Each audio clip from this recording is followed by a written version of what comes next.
मित्रांनो, मी तन्मय आजच्या एका नवीन व्हिडिओ तुमचं पुन्हा एकदा सहर्ष स्वागत करतो. बघू शकता हे आपला खाली झालेला प्लॉट आहे, सोयाबीनचा प्लॉट आहे. आता दिसून पूर्ण सोयाबीनचा प्लॉट आहे. आता तयार करणं आपल्या चण्याकरिता. पण चणा नाही, त्याच्यात काही भागात चणा, काही भागात ज्वारी असा पेरायचा पण विचार करून आलेला आहे किंवा करूसुद्धा. आपण जे ज्वारी घेणार ते आपण काटेवाली ज्वारी घेणार, म्हणजे जेणेकरून पक्षी वगैरे खात नाही अशी ज्वारी आपण पेरायचा विचार करून आलेला आहोत. हा आपला पूर्ण 2 एकराचा प्लॉट आहे सोयाबीनचा रिकामा झालेला. बघू शकता आपल्या लहान ट्रॅक्टरनं पण फंटन मारणं चालू आहे.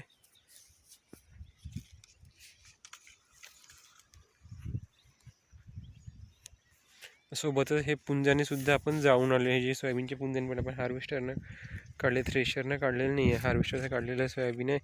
हे पूर्ण आपण पुंजाने पण जमा करून जाऊन आलेलं आहे. आणि आपण हे जे काही घेतो आपण ऑर्गॅनिकच घेतो. यावर्षी पण सोयाबीन आपण ऑर्गॅनिक घेतलं, पण आपल्याला 75% आपण ऑर्गॅनिक घेतो व 25% आपण रासायनिकचा फवारा देतो. काही ना काही आपण रासायनिक देऊनच राहील, कारण की हळूहळू आपण रासायनिक कमी करणार. एकदम तर आपण बंद करू शकत नाही.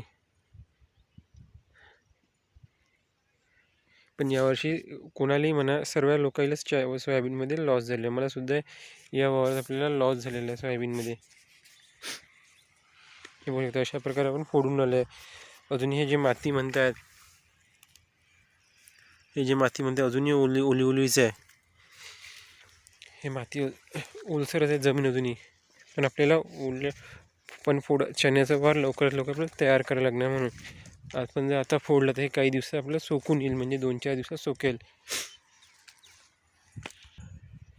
आजचा जर दिवस जर आजचा बुधवार आहे, आपण गुरुवार, शुक्रवार, शनिवारपर्यंत 2-3 दिवस सोकू देऊ, कारण की आपल्याला दुसराही वार आपल्याला चण्याचं तयार करणार आहे. दुसराही प्लॉट आहे, 4.5 एकराचा प्लॉट आहे, त्याच्यात आपण सुद्धा चणा घेणार आहोत. तो पण आपण ऑर्गॅनिक पद्धतीनेच घेतो काही प्रमाणात, पण तिथं जर आपण रासायनिक जास्त देतो. सुद्धा आपण ऑर्गॅनिक घेऊ, काही प्रमाणात आपण रासायनिक पण देतो. हे पूर्ण आपला प्लॉट तयार करणं चालू आहे चण्याचा. आपला लहान ट्रॅक्टर बोटो आहे 27 HP, त्यानं आपण पूर्ण हे जो प्लॉट आहे, प्लॉट तयार करणं चालू आहे, फोडणं चालू आहे. असे ढेकळं तयार होऊन आलेले फोडून. हे आता सोकू द्यायला लागेल काही दिवस, 2-4 दिवस सोकू देऊ. मग त्यानंतर आपण याच्यात रोटर मारून हे बारीक करायचं पूर्ण तणकण. वाटलं आपण रोटर 2दा मारत असतो. जर फंटन 2दा मारलं तर रोटर एकदा. पूर्ण आपण भुसभुशीत करायचं जमीन.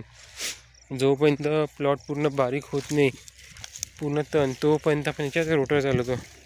म्हणजे आपल्याला माती कशी भुसभुशीत आपण स्वतःच पेरतो. एवढे स्वतःचं पेरणी यंत्र आहे लहान ट्रॅक्टरचं. त्याच ट्रॅक्टरच्या पण पेरणी यंत्र पण हे पूर्ण सोयाबीन म्हणा, चणा म्हणा, तूर म्हणा आपण फक्त गहू आपण पेरत नाही.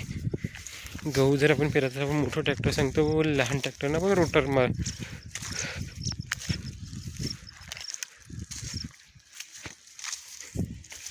लहान ट्रॅक्टरनं पण रोटर मारते गव्हाच्या वावरात.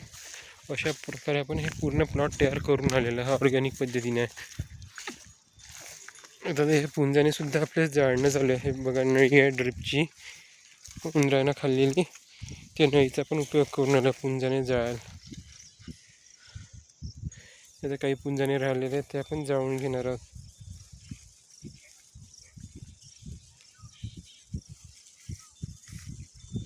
ते पाहू शकतो आपल्या तिकडे जर व्हिडिओमध्ये दिसेल तुम्हाला, तिकडे आपल्या 2 गाईसुद्धा आहेत. सुद्धा आपल्या भेंडी आणि वांगीचा जो प्लॉट रिकामा झालेला आहे, ते आता गाई चरून आलेले आहे. आणि तिथं सुद्धा आपण यावेळेस चणा घेणार आहोत. तुम्ही मला कमेंट करून सांगा व्हेरायटी कोणची चांगली आहे पेरायला. जसं की दरवर्षी आता मी 2-3 वर्ष झालं आपण दप्तरी 21 पेरून आलेलं आहे.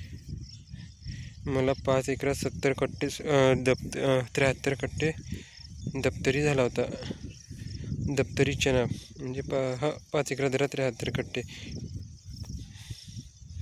दप्तरी पेरणारा एक दुसरा सांगा, दुसरी एखादी व्हेरायटी तुम्ही कमेंट करून सांगा, जेणेकरून मला नवीन ट्राय करते, कसं नवीन प्रयोगसुद्धा करतो.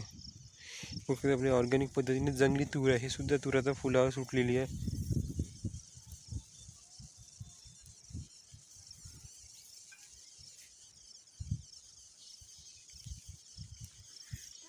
एवढंच नाही आणि हे आपण वाई वगैरे झाल्यावर फंटन रोटा वगैरे मारून झाल्या आपण ट्रायकोडर्माची फवारणीसुद्धा करणार आहोत. बुरशीनाशक ट्रायकोडर्मा एक बुरशीनाशक आहे, त्याची आपण पाण्यात मिसळून फवारणी करणार. पण ते केव्हा करायची ते सुद्धा सांगतो तुम्हाला. त्याची फवारणी करायची राहते ते आपण संध्याकाळच्या वेळी करू. 3-4च्या दरम्यान आपण फवारणी करणार ट्रायकोडर्माची.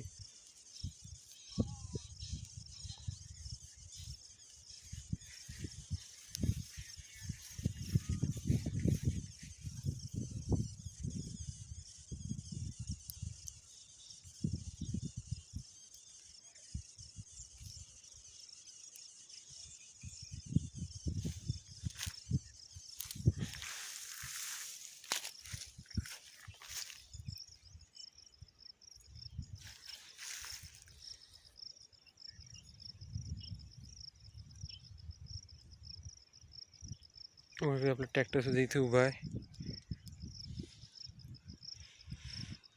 हे जे ट्रॅक्टरवर जे आपण बांधून हे उभे ठेवले हे आपले हे आहेत, असं दत्तारे आपण दाते करून घेतलेले.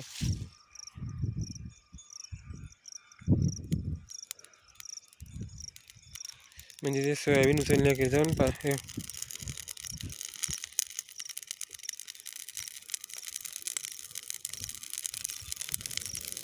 अशा प्रकारे आपण पुंजाने सर्व जाळून घेऊन आलेलं आहे.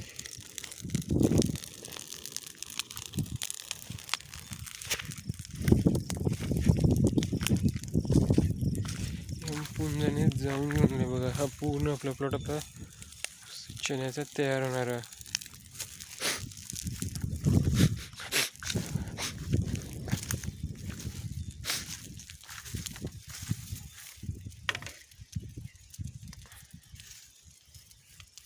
आपण अशा प्रकारे बनवून घेतलेलं आहे. बघता हे जे पाहून आले हे आपण अशा प्रकारे बनवून घेतलेले आहे. सोयाबीन जेव्हा काढते थ्रेशरनं वगैरे तेव्हा हे लोक ते वापरतात.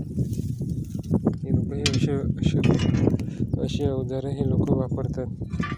फक्त याला 4 दाते दिलेले आहेत, म्हणजे 4 उखळी जे आपण हाताने उखळते, उखळी जी राहते आपली पंजाची, तशी आपण पंजा तयार करून घेतलेला. पण मोठ्या साईजमध्ये तयार करून घेतलेलं आहे. बघता हे 4 पण हे लावलेले आहेत. सोबतीला एक अँगल दिलेला आहे आणि 2 साखर सफळांना पाईप वापरलेला आहे. अशा प्रकारे बनवून घेतलेलं आहे. जर मग याच्याबद्दल अजून माहिती पाहिजे याच्याबद्दल व्हिडिओ मी टाकेलच. अजून कसं केलं डिटेलमध्ये व्हिडिओ देईल. आपल्या गाईसुद्धा आपल्या चरून आलेल्या आहेत. म्हणजे सोयाबीनमधलाच जे वांगी आणि जी भेंडी आहे, भेंडीतलं तणकट खाऊन आलेलं आहे ह्या गाई. कारण की चारा तर कसं राहते, हिरवा चारा आता संपत आलेला आहे. म्हणजे सोयाबीन होतं तोपर्यंत चारा होता सोयाबीनला, पण हिरवा चारा घेऊ शकतो. आता तेवढा चारा राहिलेला नाही आहे.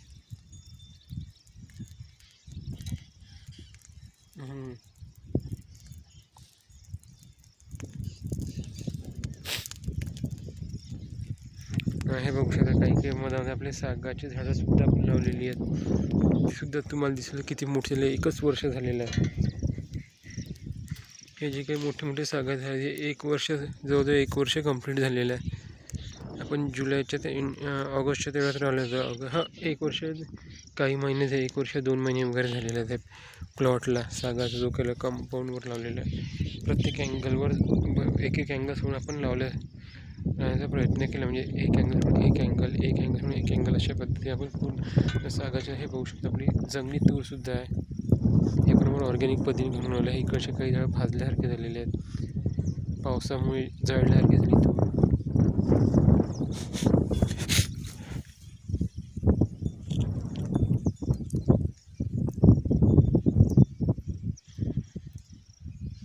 ह्या तुरीबद्दल, जंगली तुरीबद्दल तुम्हाला व्हिडिओ पाहिजे असेल त्याचा व्हिडिओ मी पूर्ण येणाऱ्या काळात टाकायलाच.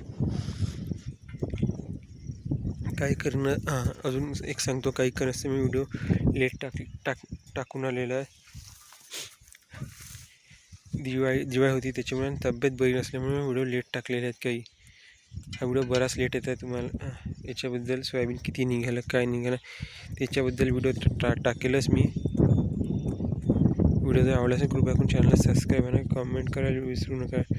सबस्क्राईब करून, जेणेकरून तुम्हाला कमेंट केल्यावर तुम्हाला मी अजून नवीन नवीन माहिती देईल. कसं करायचं, काय करायचं, कोणचं बियाणं वापरायचं, कोणचं खत द्यायचं, काय द्यायचं, सर्व माहिती तुम्हाला येणाऱ्या व्हिडिओमध्ये वगैरे तुम्हाला सांगेलच.